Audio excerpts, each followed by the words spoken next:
دوستو کیا آپ جانتے ہیں کہ یہودی لوگ اتنے امیر کیوں ہو جاتے ہیں؟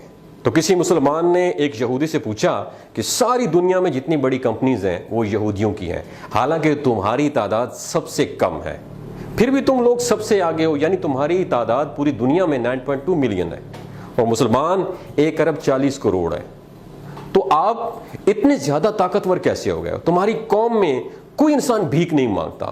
تو اس پر یہودی نے جو جواب دیا، آپ نے دماغ کی کھڑکیوں کو کھول کے وہ جواب سنا ہے۔ اس نے بتایا کہ ہم اپنی زندگی ان 3 اصولوں پہ گزارتے ہیں۔ نمبر 1، ہم اپنی زندگی علم حاصل کرنے میں لگا دیتے ہیں۔ نمبر 2، وہ کہتے ہیں کہ ہم اپنے بچوں کو بچپن سے ہی بزنس کرنا، تجارت کرنا سکھاتے ہیں۔ نمبر 3، ہم اپنے اندر بھائی چارگی پیدا کرتے ہیں، ایک دوسرے کو سپورٹ کرتے ہیں، اور یہودی دنیا میں کسی جگہ پہ بھی رہتے ہیں تو ایک دوسرے سے کنیکٹ رہتے ہیں، اور چاہے ہم کتنے ہی بڑے کیوں نہ ہو جائیں، ہم اپنے مذہب کے لیے صرف کام کرتے ہیں۔ اور ہم نے یہ ساری چیزیں، آپ کو پتہ ہے کس سے سیکھی؟ یہ یہودی کہہ رہا ہے، وہ بتاتا ہے کہ ہم نے یہ ساری چیزیں تمہارے نبی کریم صلی اللہ علیہ وآلہ وسلم سے سیکھی ہیں۔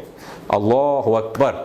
دوستو یہ باتیں آپ کے ساتھ شیئر کرنے کا بنیادی مقصد یہ ہے کہ دوسرے لوگ ہمارے نبی کریم صلی اللہ علیہ وآلہ وسلم کو فالو کر کے کامیابی حاصل کر رہے ہیں، اور ہم مسلمان ہیں جو کہ دنیا والوں کو فالو کرنے میں لگے ہوئے ہیں۔ تو کامیابی چاہتے ہو تو اپنے نبی کو فالو کرو، دنیا میں بھی کامیاب رہو گے اور آخرت میں بھی کامیاب رہو۔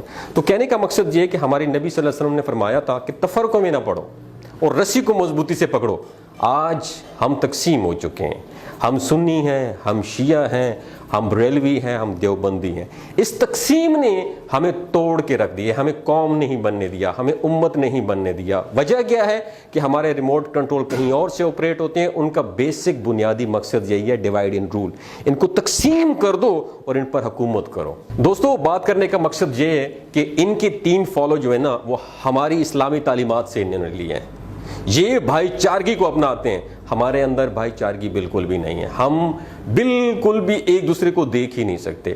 ان کا دوسرا جو قانون تھا وہ یہ تھا کہ اپنے بچوں کو بزنس کرنا سکھاتے ہیں۔ ہم لوگ کیا کرتے ہیں؟ ہم اپنے بچوں کو نوکر بننا سکھاتے ہیں۔ اور تیسری بات، یہ ساری زندگی علم سیکھتے رہتے ہیں۔ میرا آپ سے سوال ہے، آپ نے سیلف ڈیولپمنٹ کے اوپر کون سی لاسٹ ٹائم آپ نے کتاب پڑھی ہے؟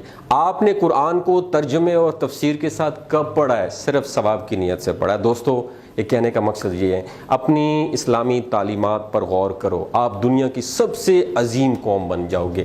ان سب کے اوپر حکومت کرو گے جو صرف تھوڑے سے ہو کے آپ لوگوں پہ حکومت کر رہے ہیں۔ اپنا اور اپنے ساتھ جڑے رشتوں کا خیال رکھیے گا۔ اللہ حافظ۔ آپ نے سیلف ڈیولپمنٹ کے اوپر کون سی لاسٹ ٹائم آپ نے کتاب پڑھی ہے؟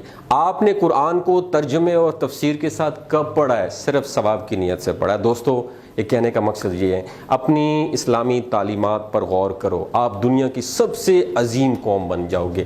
ان سب کے اوپر حکومت کرو گے جو صرف تھوڑے سے ہو کے آپ لوگوں پہ حکومت کر رہے ہیں۔ اپنا اور اپنے ساتھ جڑے رشتوں کا خیال رکھیے گا۔ اللہ حافظ۔